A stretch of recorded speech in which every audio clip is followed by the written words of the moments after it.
have that instinct automatically? Because remember, some of this stuff is genetic. They either have it or they don't, right? This is what it's all about, people. Attack the boy! He must know that I'm in the dog fight with him. I'm next to him side by side. We have a bond that's unbreakable.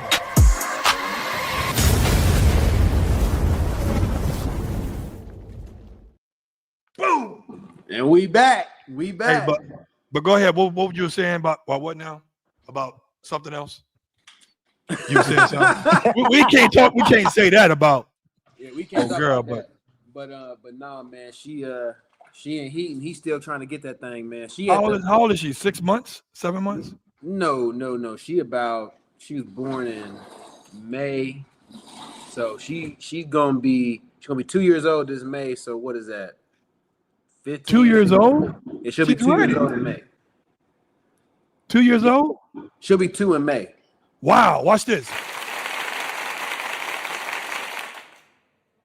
Yeah, man. He trying to get that thing. He wants it, but she at the ass end of her heat, so I'm keeping them separated. She not really letting them get it, but I can't take no. You know, it take that fast.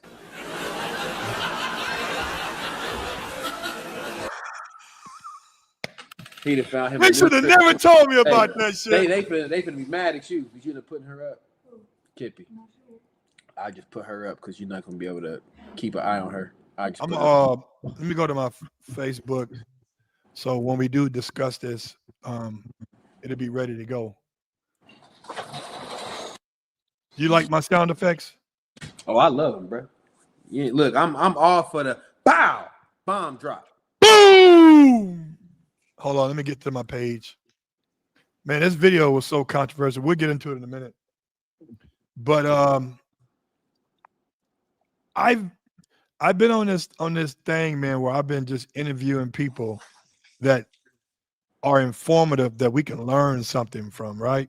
Absolutely. And the interesting part is that when I was chopping up with Larry, I asked him to send me that video listen, the crazy part about it is that's not the first time that the video was that we actually posted that video. When I must have interviewed Larry like 1,000 times, right? And we've talked about this video. And first of all, people, thanks for coming in. This show was anticipated. You know, this is Dog Talk After Dark, but it's not dark time. We decided to team up and do this. We're all bringing it original. We're not trying to be somebody we're not. This is us, whether it's five people. I'm being somebody right now. I got to be the gangbanger for the gigabyte, the tough gigabyte guy. I got to be the tough gangbangers that's on the keyboard that's real tough. They finna sex trip on you. They finna sex trip on you. So you know, I had to go ahead and give them the razzle dazzle. You know what I'm saying? I'm gonna go ahead and do this my thug. You know what I'm saying? You know what I'm saying? I'm gonna have to go and do it for them. And you know what's crazy?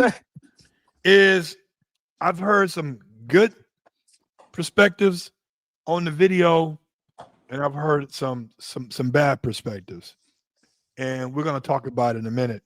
But you know, people, this conversation is supposed to be for information only. I mean, you can take what we say and do how you want it. This is our point of view. This is our experience. This is what we feel. Listen, everybody ain't gonna like the color blue. Everybody ain't gonna like the color black. Ain't nobody gonna like the color white. It's personal perception. And sometimes your personal perception is not always reality. But to us, our personal perception is our reality. Absolutely. Exactly. But I'm gonna be honest with you. You need to put in there. A lot of folks ain't got too much common sense, even though common sense is here. Just because it's common sense, they ain't got it. So let's just put that out there. Look, so my you mama may be talking to somebody that ain't got common sense. Like they don't know 2 + 2 is 4. They're gonna say it's 5 in their mind. So let's put that out there. You know what I'm saying? So my mother used to always say, yeah, common sense ain't too common. And it proves from the negativity that we getting from that video, because you know what, y'all gonna talk about it. I ain't even gonna say too much. No, I'm ready too, boy. I'm ready. Hey, Larry, let me ask you a question. When yes, I'm boss. Did you do the research that I asked you to do on who that person is, the trainer? I did. I could not find out who. I cannot remember who he was. I think it was. I know it's. I forgot exactly what it was. It was. It was. I forgot who it was. I really was, and I looked hard too. I was like, "Who the fuck was this? That was who I dealt with?" And I cannot remember them to save my life. No, I couldn't get the information. Was that event that took place? Was that in Detroit or was it in Chicago? No, I was Detroit. I was Detroit. So, and it was something like. Yes, it was 4.5 hours, and something about it was something consulting, K9 consult, something like that to that extreme. So let me set the stage here. This was not your client, number one. No. Okay, just yes or no when I ask you. Okay, this was not your client. No. Did you ever meet this dog ever? Never. Were you told that you was going to be? Were you told that you was going to be doing decoy work for this one dog? I told I was going to be doing decoy work for that dog and several other dogs. Okay. And well, let me take that back. I'm sorry. I was told that I was going to be doing decoy work for a bunch of clients that he had. That was so you were hired as a decoy. Exactly. Well, no. Decoy training. I was there for training and decoy. So I was there literally hosting for him. I was a guest host. Okay. So that's what I was. I was a guest host for that. Now, when you're guest hosting a training class, and I noticed that the trainer of this dog, the original trainer, did he ever tell you before you started class, say, yo, don't say the word out? No. Okay. None of that we had no discussion. Again, the dog was just brought out. That was it. I was told that, Chief was they number one dog. He was they face of their. That was gonna be my question. He was the face of their actual business. He was the face of it. He was the top dog. That's what it was told. He was the face of them. That's what I was told. Yeah, that was my question. How far along had that dog been in his development and personal protection? Again, I knew nothing. No conversation. No, nothing was actually said to me about anything about his progress or nothing. He was just the face of their business. That's why he was a personal protection dog. He said, "Yeah, our top dog. I think his name was Chief. He was a German Shepherd, right? Yeah, I think that's what his name, Chief. His name was Chief, if I'm not mistaken. But that's all. Yeah, he's the face of our business. Okay, that's just like Trauma is the face of mine. Mm-hmm. You know what I'm saying? That's who it was. That's how it was. But there was no conversation or nothing. See, Trauma, who's your XL bully, right? Mm-hmm. Trauma has been vetted by you, right? That means that unequivocally, Trauma will give somebody trauma, without a doubt. You know all his strong points and weak points, right? Right. I'm gonna put it like this. Yes. Okay. All his strong points, weak points. But again, we're gonna put this out there. If I'm going to take Trauma and display him, I am looking for somebody to show me something that I didn't work on or I didn't do for him. I'm literally testing what I put into this dog to see if it matches up with what's going to go on in real life. So what I'm doing is I go for two reasons if I go to do any type of competition or anything. When I go to a competition, I'm going to, two things going to happen, and I'm going to get two things. Either I'm going to get the win, which is the trophy, first place, okay, or second place, or third place. Now, right? Either one of them, but I want first place.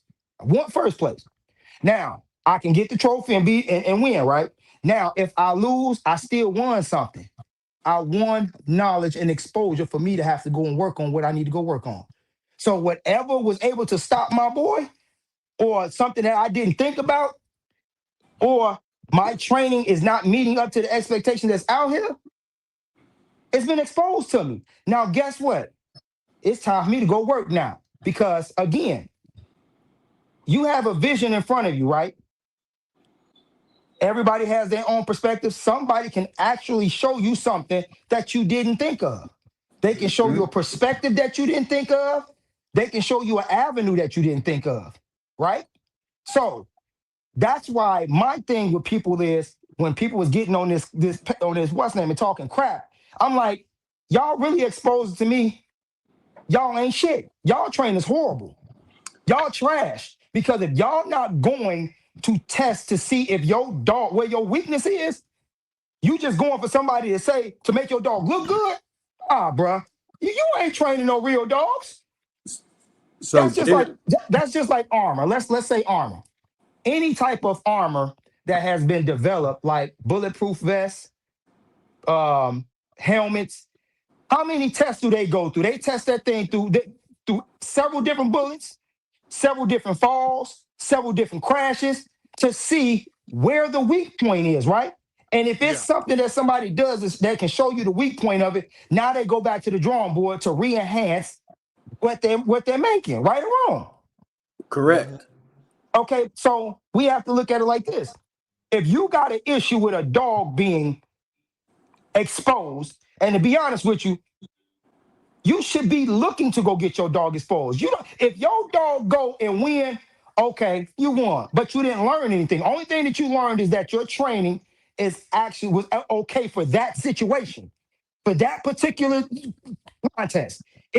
What you been doing is stood up to the time of that contest. It might be another contest. It might be another scenario that he ain't gonna do. But my thing is, I'm gonna be honest with you. If you ain't yelling out when you doing personal protection on a dog, you ain't training, because that should be the bare basics of training a personal protection dog. If you ain't giving if your decoy ain't trying to get your dog off, giving him the out command, grabbing his mouth, trying to pull it off and pry him off, your dog, you ain't training no real personal protection dogs. I'm sorry. Because if you can pry a dog's mouth out, or all you got to do is say out and he let go, that ain't no personal protection dog. So, Gerald, if you could, for some of the viewers, what were some of the negative things that they were saying in the comments about what Larry did, just for some people who may not have seen the video? Oh, they were saying like, my ego. Well, your ego, where you make the dog look bad. I'm like, wait a minute, fucking decoys ain't there to make them look good. Decoys are there to expose the weakness that they can work on. Just like you said in PSA, like you said, Gerald, PSA. PSA is there to make your dog fail. Them dogs have to literally go through a test. They're there to make them fail. They're not there to make them pass. They're there to make them fail. And if they pass, then the dog did well. But they're not doing it to make the dog win. They are literally there trying to test the dog to see if he's actually going to succeed. What's crazy though, before I show this video, we're going to get into particulars. What's crazy is that the dog was clear in the head the whole time. Very clear. So that means that under a severe amount of stress and gunfire that he's never heard before like that, it's like he was still committed to the bite. Right? To me, he's a good dog. It just needs to work on not listening to nobody but the owner. But let me say this to you, Gerald. I think people were so into what was exposed, they really didn't pay attention to what's actually going on. And what I'm going to say this, if you watch the video, we're going to say this. First of all, we didn't see the lady send her dog. We seen somebody else send her dog. That was the first mistake right there. Okay? That was the first mistake right there. Second mistake, you sent the dog on a long lead. That was your second mistake. You sent them on a long lead. If he's this executive personal protection dog, he don't need no lead, because he's supposed to be able to come back with no problem, right? And not from a big distance either. Exactly. Third, y'all didn't watch the video even more. As I started taking the dog into the trees by the gate, he came off the bike and then came in a rebit. But remember, I saw where you told somebody drop the leash. Right. I told her to told the guy to drop the leash, right? They dropped the leash. Now, after the dog came off the bite, nobody paid attention, and I know nobody did. The trainer distinctly said, "See, Keisha, that's what I told you we had to work on." Now, that lets you know that the damn dog had done it before. Yep, I heard that. I heard that in the video. Let me drink my tea. Done it before. I'm gonna drink my tea. Video. Mind you, and there was no pressure put on the dog. Nobody seen me put any pressure on that dog. Only thing that dog was tested was on his courage, and that was when the gun was shot. What's interesting is that I can look at it two ways because I've been living long enough to know bullshit when I hear it, right? So here's my take on it. Either the trainer said, "Keisha, you see, that's what we got to work on to cover his ass," or he's saying that to say, "Hey, we know the dog is great. We know that's one flaw." You know, I'm like, and he didn't want to put it on him. Me personally, I would have threw her right under the bus. Right. I would have never even said that because now you make the dog look like shit, and then you make yourself look like shit because you put your dog in it. You put this dog in a position to fail. I'm gonna play devil's advocate. I don't think they trained that dog on that because when he said, "See, Keisha, I told you we need to work on that," she would have confirmed it. She would have reaffirmed what he said. You right. She looking like, what are you talking about? Huh? I don't think they ever trained her because that's something they never expected. I think he was lying. And mind you, it was not. I think he was lying. He probably was, but I'm gonna be honest with you, it wasn't even to expose the dog. That's normal. You can go on any of my videos.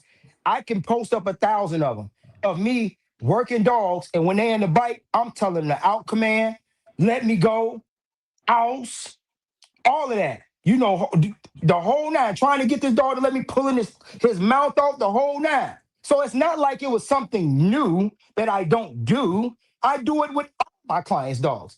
When I teach a dog how to bite, after we get past that out, when we teach that out command, and we got full grip biting, dog biting good, and we got out command, oh, it's time for me to start doing command refusal.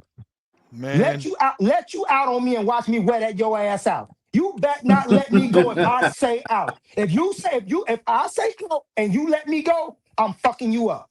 I'm gonna wag your ass, and I bet you won't let go no more. I bet you won't, because in real life, that's what's gonna happen. Yep. I say out, a dog bite me, and you let me go, I'm gonna take that bitch and slam him up against every wall, every corner of every beam to break his spine to get that motherfucker so he do not get me no more. I'm not finna sit there and just die. And if all it took was for me to say out, that's just like having ADT. Okay, you got the security system ADT right around. You have it in your house. If it's that easy to just cut the wire on the security system and that's it, they don't have any backup ways to let them know that this wire's been cut on this system. We need to go send somebody out there. Something's faulty going on. We need to go out there and see what's going on. We're getting some interference somewhere that don't seem right. You want to have these parameters for backup. If all it takes is to cut the wire, who the fuck are going to get in and break in still? That's like having the sign out in your yard. Just because you got the sign out in your yard don't mean that your security system works. You may not pay your bill. That video has been seen on both platforms for almost 50, 60,000 times, and it's been forwarded a shitload of time. And I'm like, the woman who owns the dog obviously doesn't have experience on handling the dog. But it's not her fault. The problem that I have a problem with, it's not her fault. It's not the dog's fault. It was the trainer's fault. And the thing about it is that for it to be exposed, all it should have been was, damn, okay, that's something we really need to work on. I'm glad that you exposed that to me so now I can get ready. I didn't think about that. And we're human. You're not going to always think of everything. That's why it's called learning from other people. Because again, there's a perspective that you may not have seen. Like prime example, I don't know if people do training from dogs. Like me, I do all the baby talking to the dog to try to break his trust. I got dogs, you do that too right now, they're going to bite the shit out your ass. Soon as you go, hey, baby, it's called break that trust. Wag your fucking tail if you want to and watch me slap the shit out you. You know what he should have did? As I think about it, As soon as that dog outed, she should have said, attack. And he went back at you. But I'm gonna be honest with you. Now, it's funny because people talk crap, right? It's really funny You're that the people talk. you're the most hated decoy right now, Larry. You're fucked up. How Bernie Mac say, I don't give a fuck. I don't give a fuck. Fuck you. I don't give a I'm fuck. just And he kidding. doing his job. He doing his job. Shit, I'm doing my job, but guess what? I guarantee you, if I worked your fucking dog, you would see what's exposed. Guarantee you. And guess what? You will go home and get ready for it. So regardless, because I have the mind frame of thinking about the streets, real life situations, real home invasions, thinking about the things that you get crackheads and people that will really steal your dog and do things. I'm thinking about those things because I grew up in a motherfucking neighborhood where they would steal your damn dog. They had ways of stealing that motherfucker. Literally. Literally. So you don't have to like me. You don't have to like my methods or nothing. But one thing I can say, what I bring to the table, gonna make you shit on yourself. That I can damn sure tell you. What I bring to what I put together is going to make you shit on yourself. And again, if they don't do their job, guess what I'm gonna do? Go back to the drawing board. I ain't mad. I'm not mad. I'm just glad it was interesting exposed. though? You know what's interesting is that whoever had you to come down and drive 4 hours, they knew that you was gonna bring some tricks out of the bag. And it's like if they didn't want you to expose the dog's weakness, they should have told you up front, say, hey, he got a problem out. Let's work on it. He's out. And they didn't tell you nothing like that. And it's And like, you know what, Drill? That's what a lot of people do when they're working. Like when you're training your dog, like say, yeah, all right, you training a dog. He's going up the ladder of training. When you go work with somebody, hey, look, he ain't got the best out, or his out is kind of premature. You know what I'm saying? So now that lets the decoy or the trainer that he's working with at the time know what they need to do to try to, okay, let's keep him engaged, or right, let's not, let's tone down the stimulation of yep, the bite so he can calm down and come off the bite or whatever. So yep, you give these pointers to people that are really building their dog because every dog is at a certain level. But when you right, say your dog is at a certain level, or you say he's executive trained and he already done and he exactly. finished, hey, don't tell me that because I'm gonna say, okay, well, we're gonna really see if he really done because I'm gonna pull some tricks out the bag. So what I think is that video to me, it exposed a lot of trainer, a lot of flaws in these trainers because how many of these trainers are telling people that they're training their dog for personal protection when they might be pulling tips off of YouTube and they training them for sport work? So the dog may very well excel in sport work, but because he's listening to the decoy now, he's not that clear on who is my commander. Is he really a good personal protection dog to be deemed executive trained at the end of his training? He may be at the end of his sport training. He may do good, in the IGP, but in a real life scenario, because this trainer has trained him this way instead of that way, you expose that because that's a real life scenario. Like you said, if I'm a criminal and I'm getting bit, I'm gonna say, hey, get off me. And if he get off me, I'm fucking the dog up. You I'm gonna got to. I'm gonna play devil's advocate. I think I told you or Larry this off air. I said, a good dog trainer, a master dog trainer is like a locksmith. A locksmith that you hire, say you get locked out of your house to have all these special locks on, he can get that motherfucker open, right? A good master canine trainer knows how to control a dog no matter what. Now, if the average person, let's say Larry is above average. The average person who is not an experienced dog handler or trainer, he would have never said the word out. He would have said, "Get this motherfucker off me." And that dog wouldn't. That dog would. I'm playing devil's advocate, Larry. Fuck that. Fuck the devil advocate. Fuck that. Say what the fuck it is. Where do you see these motherfuckers actually saying these commands when they doing the work on their dogs? I'm sorry, it ain't many that's doing it. I'm sorry. I ain't playing no devil's advocate. I watch a lot of videos of people doing bite work and training. I don't give a fuck about none of that. Again, take what I showed you and apply it. Because guess what? It's something that you've done that I've applied. I've watched the motherfucker talk shit about me, and the same thing happened to their dog, but it was even worse. The person turned their dog on them. So let me ask you this. Let me ask you this. And trainers can do that too. That's a bomb right there. One of my trainers said, I can get your dog to attack you because they're the locksmith. But let me ask you this. Is that why you think this is one of the main reasons, Larry, why I don't talk no fucking English to my dog? My dog only understands French commands. This is the only reason. Hold on, Gerald, before you go any further. Let's go. Wait, let's go. When the twin powers activate. Let's do this. I get that you don't train in English. You probably do French, German, Czech, whatever. But fuck that. Do command refusal.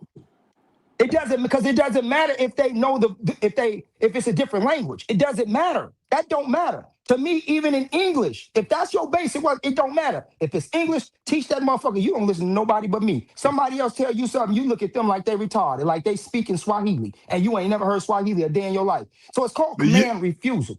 But again, training in a different language is also a perk because of the fact that how many people know these languages. You have a better chance of this person not knowing this language as well. You get what I'm saying? But also, do command refusal. It's not that hard. But I do listen. I'm gonna play Angels advocate. Can I play Angels advocate? You're on a different side of the coin now, Larry. Can I play Angels? Put the one up. Put the one up, Larry. Hey, so let me ask you. I did hear you say outs and then zits plots. You was talking German to the motherfucker, Larry. I was. Yes.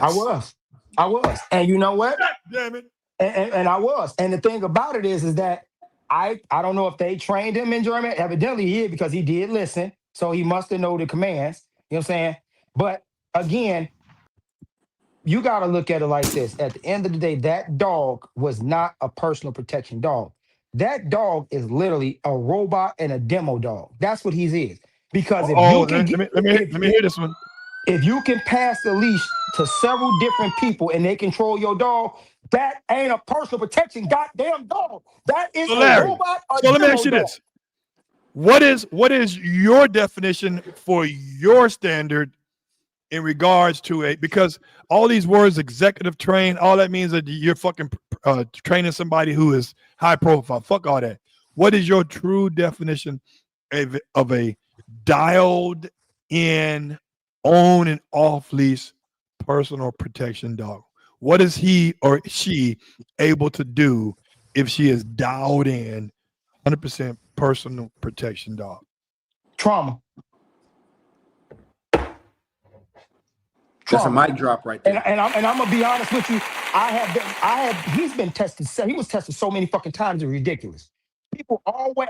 Every competition I went to. I remember I went and did a demo. I had Dalton Police Department wanted to get a dog, right? A guy that I knew named Early. He was in the politic world and he was, getting into that stuff, right? And he brought me up. They asked me to come out and do a demo, right? So I said, sure. And I was going to give them a dog that was already actually coming together, right? I was putting together named Chico. Chico was hot too. So we get there. I got my decoy. You could see the police standing there with this, man, fuck this bully, with this attitude like we want a shepherd. And they saying it too. That's the thing about it. Got their nose turned up, this, that, and the other. And mind you, I'm looking at him, and in my head, I'm laughing like a motherfucker because I'm finna show you motherfuckers something. I'm finna show you got a black man here with a big-ass pit bull. Did I see that video? Huh? Was that the one you showed that you did the police work with? No, that was somebody else. That was a different police department. But I'm in my head like, okay, I'm about to show y'all something because all y'all see is, excuse my language, y'all see a nigga with a pit bull. That's what y'all see. That's what y'all see. That's what y'all see. But I'm finna show you something. I'm finna show you that this black man right here know what he doing. He's smart, got sense. He know how to think. Man, I did that demo. We did escort guard work. Well, I mean, I put him on a guard and I walked the fuck away. Suspect on the ground, escort guard, the whole nine. When I got finished, my right hand to God, to the man above, whoever you pray to, this is up to him. Them mugs came to me, and I can't even get my dog out. That was impressive. The police? If I'm lying, I'm dying. But guess what? They had to put some respect on me and Trauma name. They had to put some respect on our name. Now, when it comes down to my definition of a trained executive dog, your dog needs to be very sound. He needs to be exposed to several entities of work. You need to think like you in the real world. All that running through fire, that ain't nothing but courage and determination to get to the bite. But where is the fight? Show this dog that there's going to be two different ways this situation gonna happen. Either somebody gonna ball up in the fetus position, or they gonna fuck your ass up. That's it's only going two ways. It's only going two ways. They either finna let you kill him, or they finna try to kill you. So you gotta fight. So I'll tell you what. When you talking about executive level, first of all, your dog shouldn't be listening to nobody else. Your dog should have one handler, or whichever family he's with, those are the only handlers. Should nobody be able to touch a leash, a collar? They shouldn't be able to give your dog no food, nothing, unless you say that. That's one thing Larry told me. You give permission to that dog, it's okay. Again, I could put Trauma on your ass. He could fuck you up. I can pull him off the bike and then tell him, friend, he'll walk right back up to you like ain't nothing happened. And then I can tell him to get your ass right away. Because guess what? In my head, everybody is a potential suspect. My own goddamn woman won. My mama won. My daddy won. The police won. My neighbor, my cousin, my brother. And that's what Gerald told me. After he did civil agitation with my two boys, he looked me square in my face. He said, I don't want this dog around nobody but your immediate family. He said, that's what I told him. He said, he's a working dog now. He's no longer, you take him to Home Depot and yeah, you could pet him. He said, because now he's seen the negative side of humans now. And he's climbing and training, so you got to be cautious. At this point right now, he's been exposed to the negativity of what human beings can be, right? So now his trust level it was like this at first, right? Now that shit done did this. He's like, oh, hell no. I don't know you. I know what I did with Larry. Oh, no, I don't know who you are. I ain't never seen that. He don't trust nobody with black hoodies. He don't trust nobody with black hoodies. I kid you not. And mind you, I'm the type of person, I'm putting on wigs. I'm putting on perfume because my dog bite bitches too. On. Too long foo. Hey, my dog bite bitches too. Sure do. Sure will. Put your hand on me if you want to. I done been in some abusive relationship with women putting their hands on me. Touch me if you want to. And my dog standing up. Let me set this video up because this is interesting. And here we go. So Larry, break it down to me. So this is her right here. This is the owner. Yes. So why is she sending the dog from a distance? Wait. She ain't sending it. Look over on the side. It's a man who sent the dog. And it wasn't her nigga. It wasn't her man. It wasn't her boyfriend. Bro, you gotta chill. You making me laugh, bro. It wasn't her man. So somebody else was sending the dog. She didn't even have a leash in her hand. So let's play this. Hold on. And I'm gonna pause it so tell me when to pause it. So now she just screamed, she said, get him. But she's over. She right there in front of me, right? Do she have on goddamn snow boots?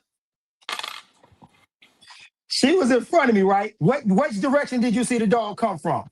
The left. Yes. She's standing in front of me. He's on a long lead. He wasn't on a downstay. He wasn't on a sit. He wasn't on nothing. The dog's not coming to you. You should be coming to me. That's the leash. Let me tell you what I think is wrong too. She stepped away from the dog while the dog is working you. She's not in the fight with the dog. She's not in the fight with her dog. No, wrong. Talk to us. 100% wrong. Anytime I can send my dog, that's executive level. You ain't got to stay there. Your dog know how to fight by his goddamn self. Now, don't get me wrong. If I was to put trauma, knockout, Mokley, Havana, Haven, Maggie on you, oh, best believe we jumping your ass. But at the same time, I should still be able to step back and let you work. I should be able to set you get in that fight by yourself. Show me what you can do without my help. Show me how determined you're gonna stay in that fight by yourself.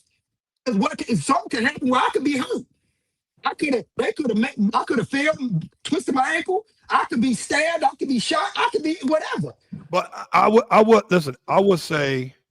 But we're talking about a dog they say is finished.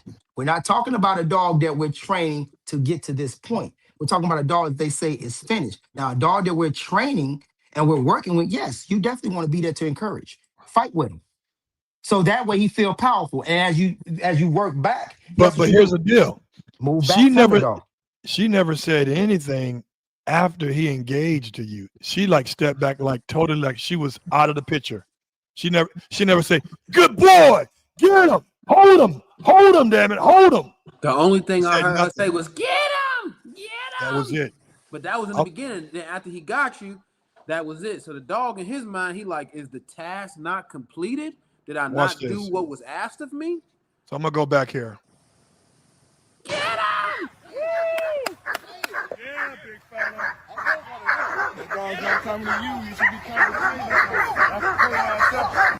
What did he say? He said a dog should be coming to you. What did he say?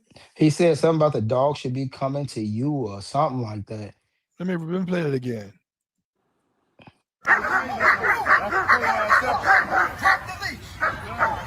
I want one of them. Quick, yeah.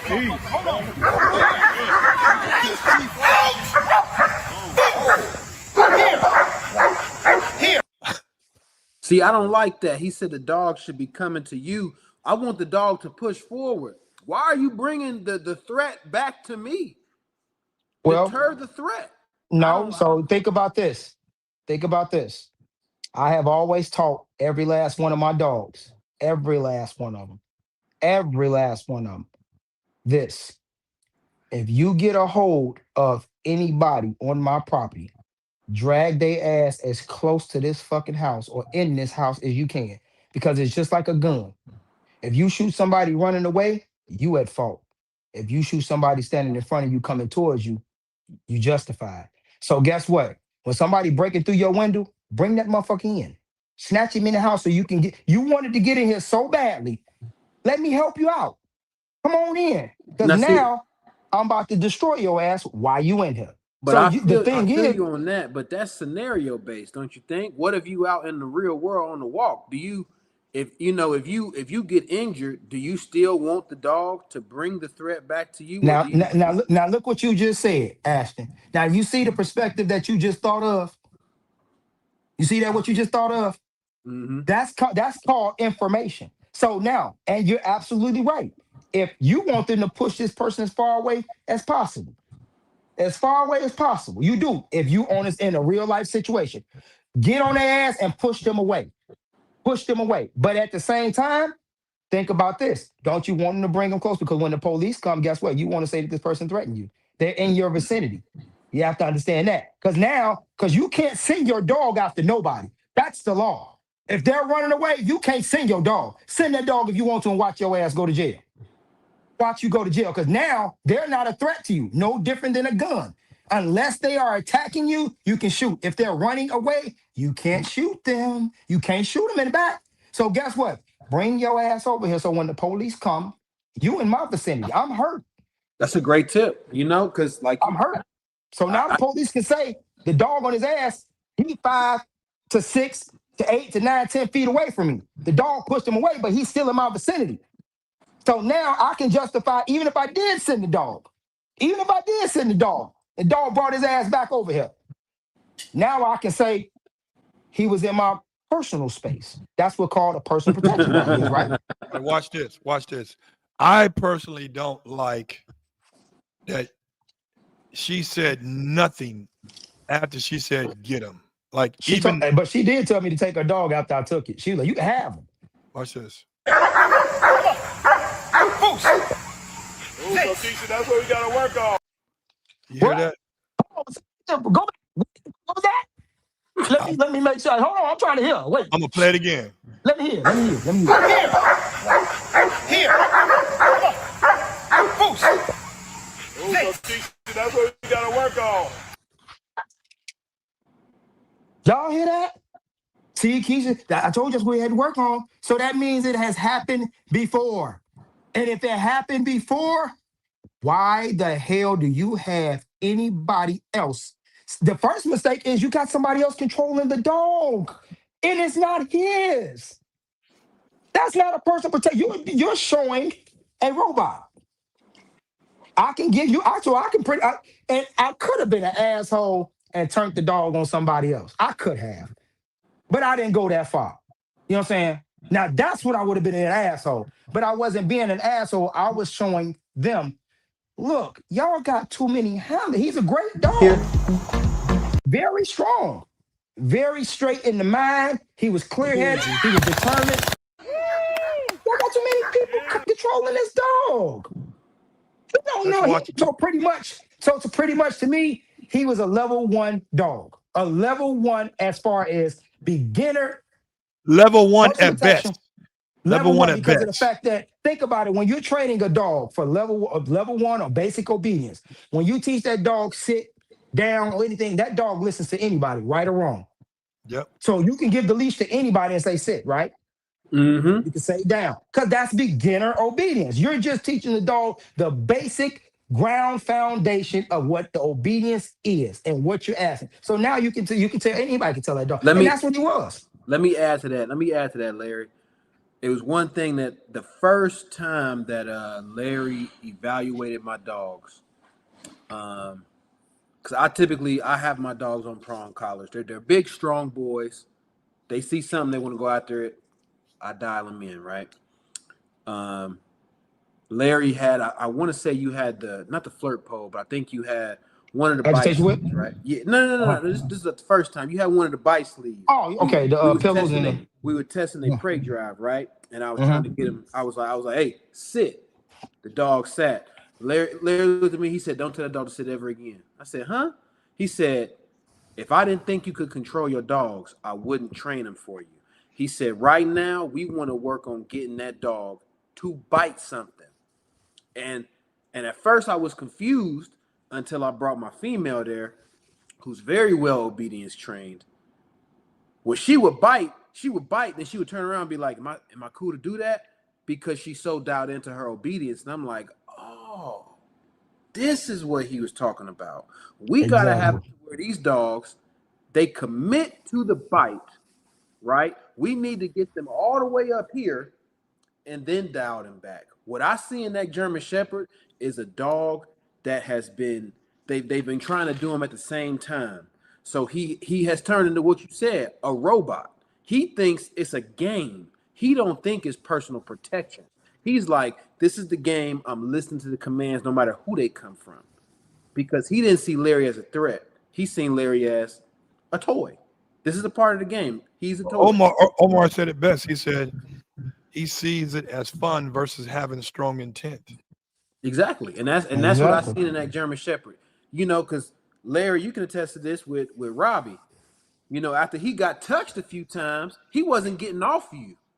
Nope. You almost pulled his lip off. He wasn't getting off you. Because he was pissed at that point.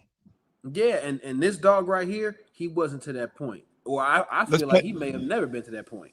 Because he was too trusting and forgiving. I'm sorry. Too trusting and forgiving. Let's play this whole clip.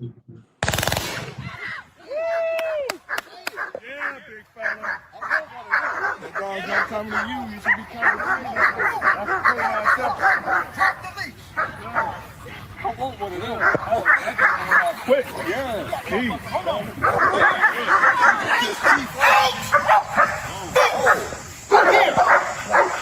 Here.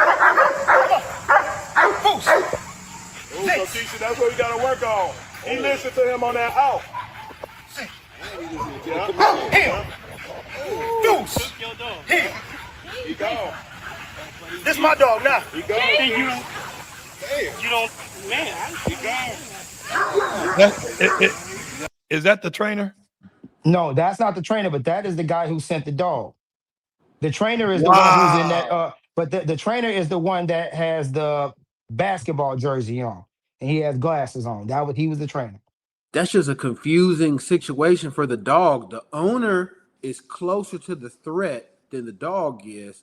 A random person is sending, and the trainer is adjacent to them. That dog is probably so confused on what the actual task is. He just seen bite suit. Okay, this is what they want me to do. I'm gonna bite the suit. Exactly. You said that. I'm glad you just said that. That dog seen me as that's the toy. That's what I bite. That's it. Because to be honest with you, you could have put that mug, that bite suit on a tree, zipped it up, and I could have stood there, and you could have sent that dog, and he probably would have went right to that damn bite suit. Let's play the rest of it. Now, you know what happened? What we warned Keisha about? So What we warned Keisha warned- about. What we warned Keisha about. So that means you done told her before, huh? It didn't happen before. You didn't told her before. But I feel like that's a scapegoat. He placing all the daggone blame on And Keisha. that's the part that pissed me off the most. You don't throw your client under the bus because guess what? They are coming to you for training. You're the one that's supposed to have the knowledge. You take that hit. You should have been like, you know what? That's something we need to work on. I didn't think of that.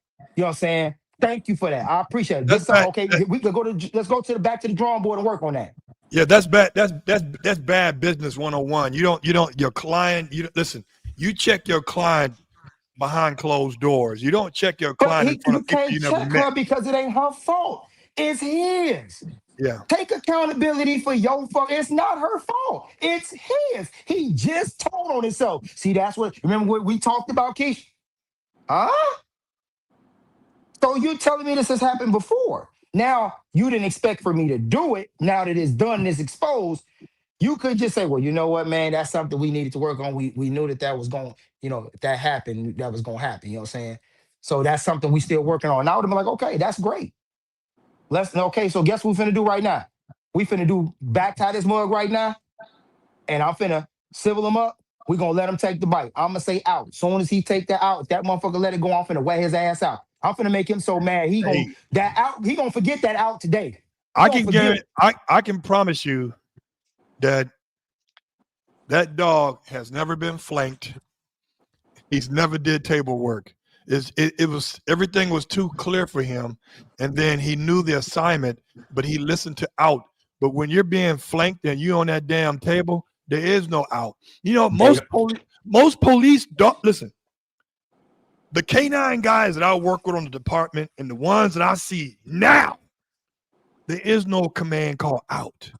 They have to, the police choking the fucking dog off the guy. The only thing the officer says is to tell them, stop moving. Just stop moving so he can get so he can get his dog off you. There is no out command. It's always funny to me when people say, oh yeah, my dog father's a police dog. My dog was a police dog. That means your dog got one direction.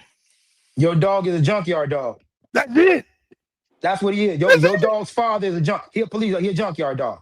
But let's not say all of them, because I have for myself seen some police K9s that out really, really well. Or stop on the dime now. But those are the dedicated officers that go to training with their dog and put the time in, and they have the trainer that is working with them to make sure that dog is clear-headed and has his command. So we're not going to say but all here's the deal, K9s though. are like that. But no, I'm not going to. You're right, because Shannon Sharp said there's no such thing as all and everything. I stand corrected. But in order for that dog to out properly, the suspect has to stop moving, because if he's still fighting the dog and moving, he won't out. He will not out. If you're still doing all this, he ain't gonna out. You gotta freeze. Then he outs. Who's freezing when they get their ass beat? Saying you laggy, bro. They keep saying you laggy for some reason. A lot of people have commented. Am I lagging to you guys? Yeah, a little bit. Just a little bit. Yeah, you lagging on my end just a little bit as well. So they saying you lagging. Got too many devices on this thing. How about that now? Nothing still. Well, yeah, you good now. Yeah, I can see you Seem now. like it. Yeah, you good now. What did it Seem say? like it. Ivory says a lot of police don't have real control over their dog. And hold on, I'm gonna be honest with you. Be honest with me. Hold on. Look at me now. Talk to him. I wasn't gonna say that boy ain't lying. Cause I ain't gonna lie to you. I done seen some police and they say heel, and that motherfucker 5 feet in front of him. That ain't no goddamn heel. Why the fuck he 5 feet in front of you? Or you tell him down and he got half his elbows up and just his ass down.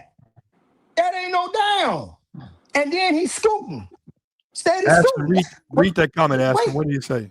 It said, damn, y'all got me thinking completely different about this 8-week-old Dogo Argentino pup I'll be picking up. Larry, you different. Salute, King. Appreciate it, brother. And again, I am one of them people, and I'm going to say it 1,000 times. 1,000. And this go for you master trainers.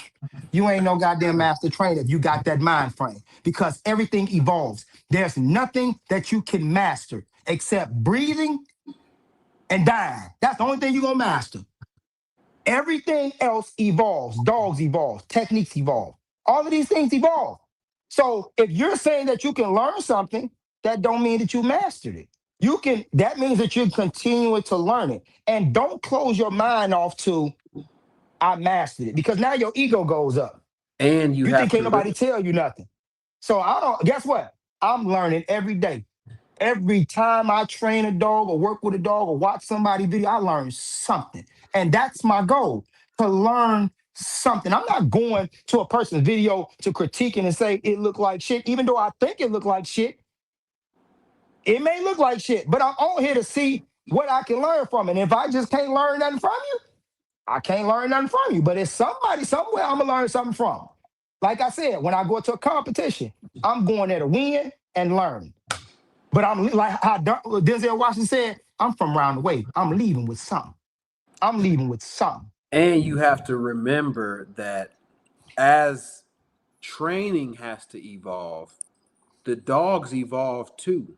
You know what I'm saying? So you have to change your technique. Whereas I'm gonna be honest with you, evolves. they have evolved to shit nowadays. That's what I'm saying though, because let's take the Doberman for example, right? A dog bred for personal protection. I think that was the only dog with the sole intent to bite another person, right? Most dogs are trained to herd, to bite other animals, but the Doberman was bred to bite people.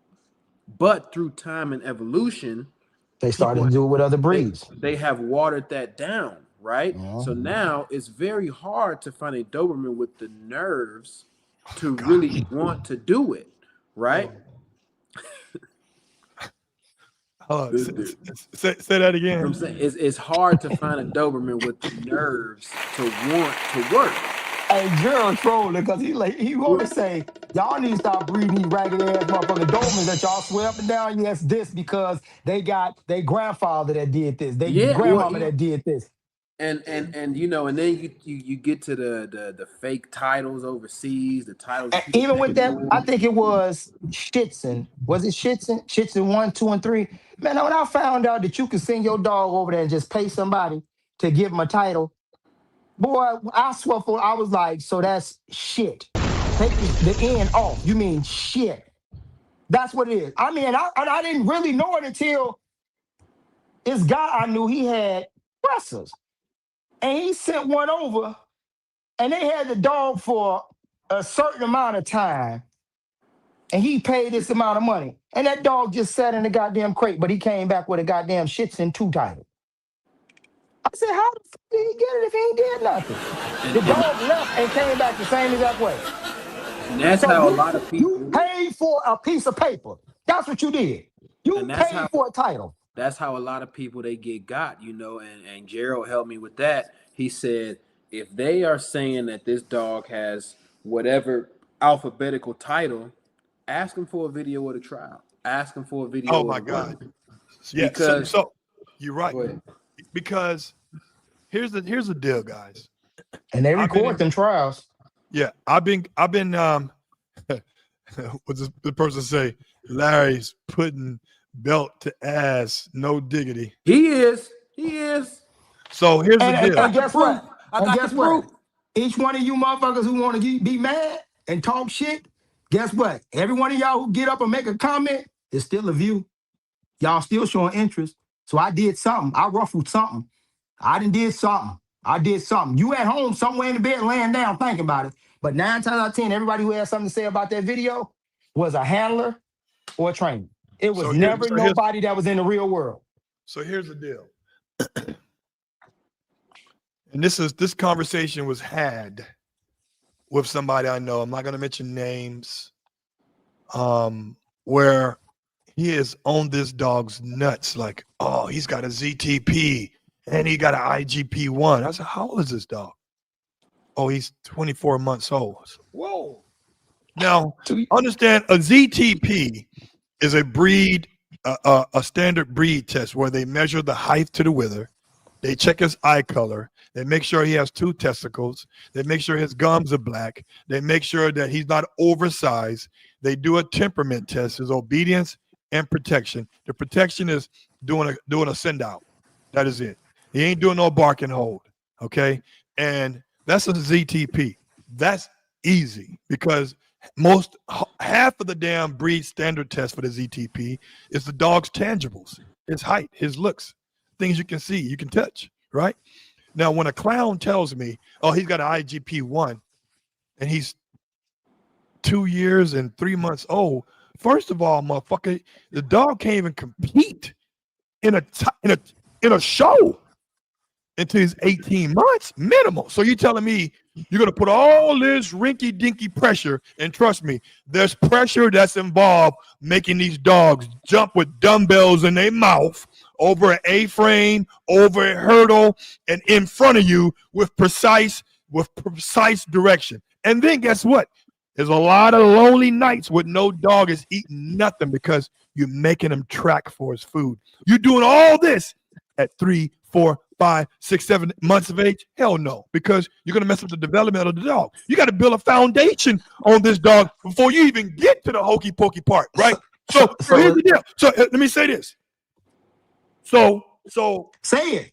So here's the deal. Say it. Yeah, I'm gonna say IGP on this dog is fake. Let me tell you why. Listen, first of all, anybody, it costs money to get trained up for that shit. Every phase, the BH, the long downs, all that shit. Hold on, like my twin brother would say, hold sick. Instead of saying, hold on. This what they doing. This what they doing. Yes. So here's the deal. Put that on the paper. Here's the deal. Put that on paper for me. That go to the money. There you go. What I do when I shit with the dog. Listen, what I do, I used to handle my own dogs in the IPO world. They changed it to IGP, right? And they've changed the different rules now where it makes it much easier. But what I do, stop. And that's a problem right there. Why are you guys dummying down the fucking trial just to make these dogs pass? No, why not make these? Why don't you put the work into getting the dog trained right? Why you got to change the curriculum? Instant gratification. Instant gratification. Going to school. But let me go to school. Make the curriculum easy so they can just pass and get through. But let me get to this point. This is very imperative right here for people to know. If you are gonna buy a dog with an advanced title beyond a fucking CGC, which you can get from any Yahoo here in the United States, if you're gonna buy a dog and you import a dog from overseas, that he got an IGP-1, he's got an IGP-2, he got an IGP-3. You say, you know what?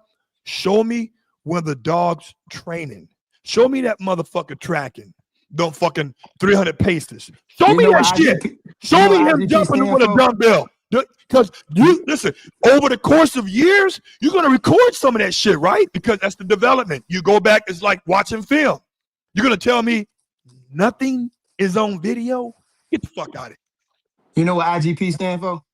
Talk to me. I got played. Look, I thought he was gonna say I got paid. Hey, and the person on the end that signed the paper, they gave, I got paid. I got paid. What it stand for, Larry? What it stand for, Larry? I got paid. And I look, got played. and this is why, me personally, this is why I just wanted a dog strictly personal protection. I don't have much interest in the sport because, like you said, they've dumbed it down. So all it is you paying for a piece of paper and knowing that your dog can do a routine. I feel like that doesn't really measure. That doesn't measure the grit of the dog. It doesn't measure if that dog will really perform in a real life situation because IGP is not a real life situation. It is a routine. It's a You know scrimmage. what? I'm gonna say this. Have y'all ever thought about this? And this is just being something I thought about. We have these registries out here, right? Okay, these dog registries. And I'm gonna talk about my breed. I'm just gonna be honest with you, my breed, because I deal with the XL American bullies. And I want to ask And you about APPDA, that new thing called APPDA. I want to ask you about that if you know about it. Okay, I know about it. So um, I'm gonna talk about my breed, XL American bullies. Now I think we got the fucking worst of the worst of the worst when it comes to the breed. It's only so many of us that's actually doing something with these dogs on some type of level of work. But my thing is that these registries, these shows, these Westminster and all this other stuff, they get these titles of champion and this dog is this champion and this dog is this. But to me, I feel as though if we had a registry that literally checked the dog's confirmation, the standard for the dog, and then the dog had to go through tests of its standards of what it was performed for. Like you got the working breed. You know what I'm saying? You have the working breed. Like prime example, you got the Bull Mastiff. Bull Mastiff was a working breed, right? We got the Roddies. Roddy working breed. Got the Doberman. Doberman working breed. And Roddy was a herding breed as well, right? And so you got all these breeds of dogs that's in it. So why not? Why not? Okay, that's fine. He looked good.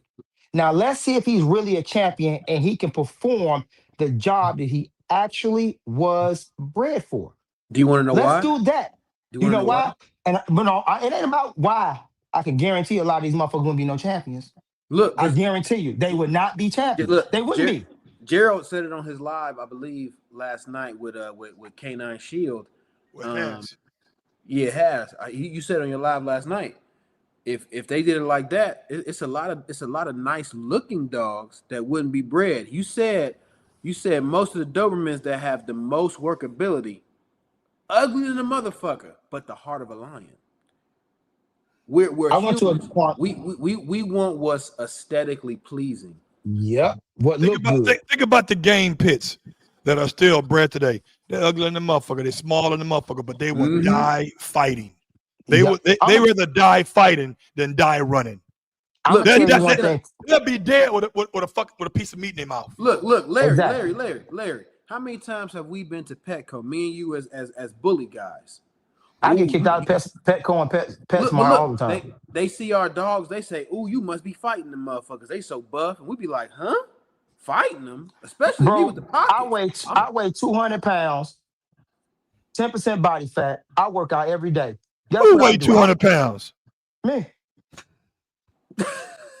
Me. I am 200 pounds. I'm fucking with you. Let me put this 198. I'm adding my last two pounds. I'm working for them too. I'm trying to get to 210. But it's not about the dog, to be honest with you, bro. It's the stereotype of the breed and the person that has the dog. Let's just be honest. That's what it is. It's like that, period. I went to a guy today, and we talking about these breeders, right? I went to a guy today to evaluate his dog, right? I get there. He has a South African Boer, all black with a white chest. Is that Is that the standard color? I thought the standard. No. I thought it was red or tan. It's tan. That's crazy. But can we really say these mugs around here doing whatever the hell they want to do anyway? But he was all black. When I say he had to be at least no less than maybe 135, 140. Big joker. His arms was the size of mine. Literally, were the size of mine. Paws looked like bear claws. And he said he only had the dog for 4 months, and the dog was 1.5 years old. And I say, how much did you pay for him, if you don't mind me asking? And he told me $1,300. And you know why he got him for $1,300? The breeder was going to breed him, right? The reason why she didn't breed him, because his feet were easty-westy slightly. Now, mind you, when I say he's impressive, I wish I had took a picture and a video of him. He was impressive. But one thing I could say about that breed, I was like, I like her. I like the fact that she distinctly said, there's a flaw in here. I'm not going to add it. I'll rather find something else that doesn't have the flaw instead of trying to say, well, this is going to breed it out. Because it doesn't breed it out. It just hides it. It's going to come out eventually unless you continue to put the right stuff in there. So when it comes down to these breeders and stuff like that, it makes me look at, y'all breed anything. Y'all bred these dogs with no work ability. Y'all bred all their capabilities out of the dogs. Y'all think about it. Look at the Yorkie. We're gonna go to a breed that probably none of us have, or it'd be a pet dog. A Yorkie. What was a Yorkie used for back in the day? I think sniff out some rats or something. Right. I bet you a Yorkie right now ain't gonna catch a fucking mouse. Look, you can't even put a collar on a Yorkie because they tracheas are paper thin. So look at that. Just look at what's going on with the breeds. That's why I say when it comes down to these registries, if they were actually making these dogs literally do what they were bred to do, a lot of them wouldn't be champions because they either don't have the nerves, they don't have the guts. It's been bred all up out of them. So now at this point, how can you say a dog is a champion and he can't even do his job? Let me play devil's advocate. That's my thing. Because I'm gonna be honest with you. We need some likes. Everybody, we need some likes, baby. We need some likes. Let me put it like this. You comment. Likes. Hold on. Let me say this. I'm gonna put it like this. I breed my dogs. I want them to look great. I want the whole kit and caboodle. Yes, I like color sometimes, but I really don't give a fuck about the color. I like temperament. I like the size. I like the workability. I like the clear head. But guess what? Trauma was he grand champion? I still got his paperwork. I forgot he was champion or grand champion, one of them. But that didn't mean shit to me. You know why he was a champion? Because I could go put Trauma on your ass. I could take Trauma to the hospital and he could still do service dog work. That was a champion to me. He showed that he had everything. He can go from being a working dog to a family dog to a dog that therapeutically helps somebody. Period. And even every time he was tested on some type of personal protection or some type of contest, he excelled every time. And every time he did, and when there were flaws that were made, I was glad because that didn't do nothing for me but say, let me go back and do it, work this. I'm glad y'all showed this to me. And when I came back and did it, nailed it. Now I'm taking him everywhere. So I'm like, can you please expose this motherfucker for me? Please. Yeah. Show me something. Because at this point, I'm getting bored now. Keep that comment up. Keep that comment up for me, Gerald. Hey, read that comment. He said, the reality is that we don't need dogs to do what they used to do. I think the fact that we don't have the same needs in society that we used to have, it's easier for dogs to become watered down. Now, I can't fully agree with that. I feel like these dogs are made with a purpose, and that purpose still stands today. We still have people that farm, so we still need herding animals. There's still mice and rats around here, right? So we still need those terriers. Right? Hold on. It's still mice and rats, right? Absolutely. It's still cows that need to be herded, right? And it's still criminals out here that need a chunk bit out their ass. People still go and do hiking out in the mountains in Argentina, right? That's why they got Argentine doggos, right? Because that was a mountain lion dog, right? So these things are still happening as well. So that don't mean that it needs to be diluted. Now, let's be honest. You people are only getting these dogs because it's a fad. That's why. Let's just put it there. Y'all getting dogs for a fad. Y'all getting dogs because y'all getting Malinois because y'all watched the motherfucking movie Max. And it's gonna be a bunch of Malinois in the pound. Y'all went to the show and seen Max. Now y'all want a Malinois. y'all want a Doberman because y'all seen the old 1980 movie, The Doberman Gang. Y'all don't really want one for the reason. Hey, I'm gonna tell you right now. That's what y'all want it for. Let's keep it 100. When I was 5 years old, I seen Oliver and Company, Roscoe and DeSoto. Them was 2 Dobermans. I said I knew I had to have one. Just throwing that out there. So I'm just putting it out there. Let's just put it out there. Now, when I first got into American Bullies, I had pit bulls. They were a little bit on the bigger side, so they had something in them as bullies, but they were pit bull. They were ADBA registered, right? Under American Pit Bull Terrier with ADBA. But my dogs, Apollo and Creed, my first one was named Komodo, Black Brindle. He passed away. Then I had Apollo and Creed. Each one of them, Apollo, Creed, Komodo, some more. Every last one of them was personal protection dog, would fuck you up, literally. Very well trained, but would tear your ass a line. So you had a dog named Apollo and a dog named Creed. Yes. Then my dogs that I had was named Rocky and the other one was named Balboa.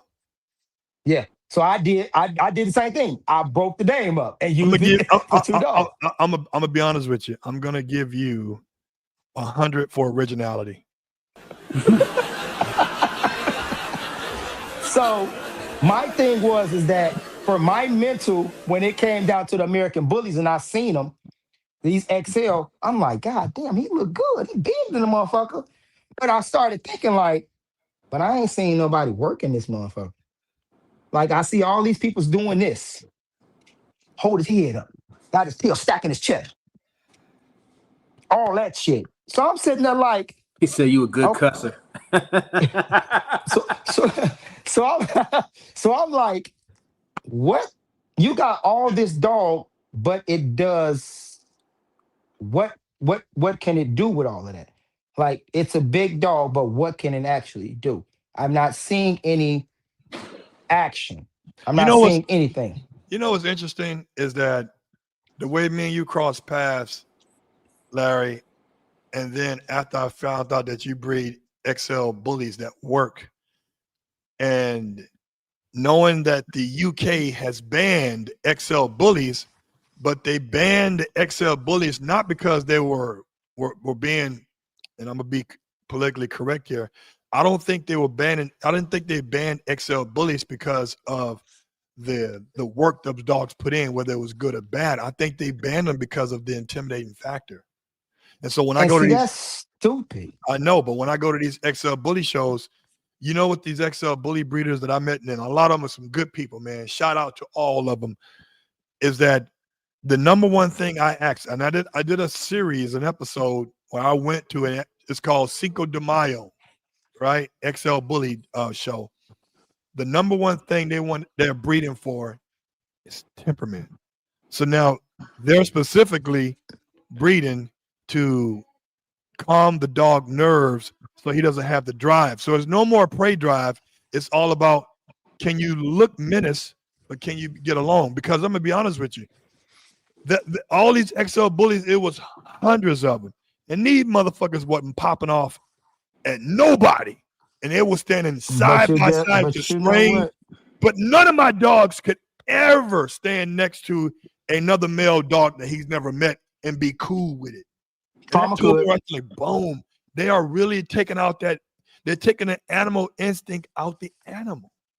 No, I'm going to say you're probably right about that, but I'm going to be honest with you, from my experience, I've always trained my dog to be able to get man and beast, but you get man and beast when I tell you get man and beast, or when the beast is trying to come after me. Now, I remember a competition that I went to. I forgot, I want to say it was in Peoria or something like that, in Peoria. I went to a competition. A guy had an XL bully. This mug was acting a goddamn fool in the ring. They kicked the dog out the ring. And the guy came up to me, Larry, man, he tripping, bro, man. You know, man, what can I do about this mug? Guess what I did? Now, I had put Trauma on a downstay on the other side of the building. Literally. I'm walking around. Literally. He had been sitting over there for a while, too. I said, give me the leash. Got a choker? Put a choke on his ass. I snatched that dog up right there, right? Now, mind you, he was going after other dogs. I snatched him up, and I promise the guy, there's so many people that will tell you this story. Keep I that snatched the dog up. boy, please. I snatched the dog up, right? By the time I finished one of my call trauma, foos, he come running past 100 dogs. Didn't look at nan one, didn't care. He came right to my left side. I had him sit on this dog, lean up against this dog. That dog did not even look Trauma's way because guess what? It was more of me that he was worried about than the dog. So that to me, you have to be able to control that situation. The dog has to understand I'm driving the car. I'm pushing the gas. You don't drive shit. I drive this. You do when you see something happening that you know ain't supposed to happen. But see, to your point though, you trained those dogs. So yes, when you said But I hadn't trained trauma, that dog that I had first just grabbed. but you established that alpha But male. Larry, you still have an edge over most people. You had the edge, right? You always have the edge. What Gerald is talking about is, and it's a pandemic with the American Bully breed, is they wanted it to be a companion breed. So they are purposely breeding out the possibility of that even happening. You were able to control the possibility of that happening. The dog still had it in him, but you put that comment back up real quick, Drew. Put that comment back up. Yeah, I leave that up. But go ahead. Finish. You had the edge. But what a lot of these bully breeders are doing when they're breeding for temperament, they're breeding for convenience, which leads into Grayson's question: why do people like the bully more than the American Pit Bull Terrier? Let me explain it to you. Go ahead. Let me explain it to you. The reason why people like the American Bully more than they like the American Pit Bull, and to be honest with you, that is starting to diminish so badly. But the reason why, because they're looking at aesthetics. He looks more intimidating. That's all it is. He's got a bigger stature. That's it. But you have to understand something. Okay, let's take bodybuilder. I don't know if you guys know Ulysses, right? You do, Drew. I know you do. Old school bodybuilder. Let's take Bruce Lee. Now, Ulysses was a bodybuilder, cut up, very defined, right? Bigger than Bruce Lee, right? Bruce Lee would have beat the shit out of him with no problem. See, the thing is that they don't have the mentality to say, I want big, but I still want that pit bull in him. But you got to understand something. That was the basis of the American Bully, was the pit bull. But you literally, also have to think about it. You got to think about it like this, right? Where you are, your angle is, I would say that's the majority, is the eyes, right? But then you have some of the educated people, or educated buyers, I should say. They see a bully as an intimidating dog, like you said, but they also see it as less maintenance. I've always said the American breed is more of a feed and relieve type of breed, right? You feed them. That's true. Leave them alone. They take a nap. They wake up. You open the door. They relieve themselves. They come back in. They go back to sleep. And a pit bull you got to do work with. You have to give them an activity. Otherwise, they will turn your house and backyard into their own personal playground. That's true. They Same thing with the Malinois builder and start digging up job sites in your backyard. And same thing with the Dutch Shepherd. Yeah, Malinois. They are not. A lot of people, especially Americans, we're so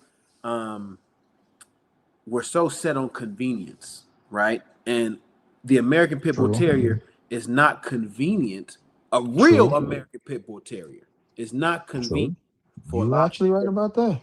They away from home 10 hours a day at work. They coming home, they got their kids, they stressed.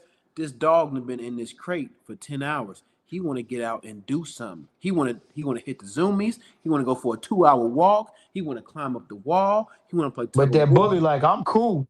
Look, the bully like, oh, you here? Is the food here? Right. Put the food in here and I'm going to go back to sleep. Look, and he looked back, like we said earlier in the live, Gerald. A lot of American Pit Bull Terriers are ugly. Ugly. They because a lot of people don't know a real American Pit Bull Terrier is 30 to 60 pounds. They're not big dogs. Not at all. They taller than bullies, right? In the pocket at least. They are 30 to 60 pounds. They are not big dogs. They have long snouts, right? And a lot of American Pit Bull Terriers these days, they not even cropping them no more. They leaving them with Yeah. the floppy ears, right? Yep. So once people are able to, do a quick Google search and they see the difference, because the sad part is you Google a pit bull, it's gonna bring you some bullies. So people get confused in that aspect, or it's gonna bring you a Staffordshire Terrier. That's where the desire for the American Bully comes in, and the fact that let's call a spade a spade. The American Bully is seen as a hustle breed. People see American Bully, they don't think about. I mean, let's be real. He ain't lying. He's It's not telling a the lot truth. of. It's a very small percentage of the buying pool that want American Bullies solely as pets. They see them as ways to make money. They buy a bully to make more bullies. Gerald, you have the luxury as a Doberman breeder. You sell to a lot of end clients. We do not. So that's why the bully breed is so overpopulated, because a lot of breeders they got to get on what's next quick. Yeah. With a Doberman, you could take your time and really curate something nice, because you're selling to end buyers. You're not selling to another breeder who gonna turn around and flip and be like, hey, you want to use them now? You want to buy a puppy off me now? No, you Yeah. selling to a family.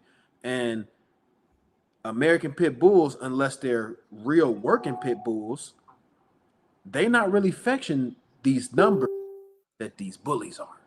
I'm sorry. Well, listen, guys, I love this dialogue. We got to do this at least twice a month, and every time we go on, we should have a topic to talk about, whether it's a video we saw of somebody and dog related or not, or a topic that we all can be enlightened. But some people ask me questions, and Larry, maybe you can answer this one, or Aston. It says, Mr. S. James, thanks for the donation, man. It says, what book should I read as a beginner trainer? Well, I'm gonna be honest with you. I didn't read books. Okay. And the reason why I didn't read books, I'm gonna tell you something. And it came from the fact that I cut hair for about 12 to 15 years. And I went to when I went to barber school, I had to do theory. So that was the book part of it, right? And then we did a little bit of cutting in school, on mannequins and some human beings if they walked in to get a haircut. But I got no experience from that. I got the knowledge from it, but a lot of that knowledge didn't apply to the real barber cutting thing based off of theory was used for a lot of the bacterias and things of that nature. But when you get out here and cutting somebody's hair, that's totally different. Hairstyles are different, hair textures are different. You might have somebody who has three different textures in one head.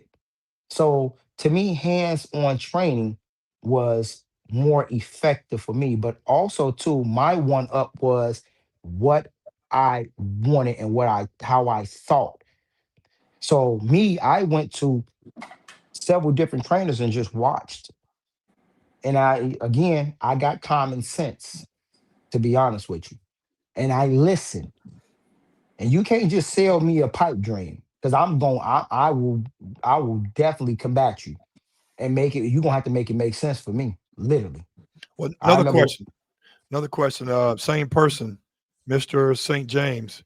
Which breeders do you think are currently producing true pit bulls? And I don't know this answer, but I'm gonna be Ashton or honest you with you. guys may know. I don't know either, because I don't deal with the pit bulls. I couldn't really tell you who actually breeds real I think I know hot one fire person. pit bulls. Mr. I know. James, I would tell you, Mr. James, they are far and few in between. You And got to go find them in the woods. They got them in the back.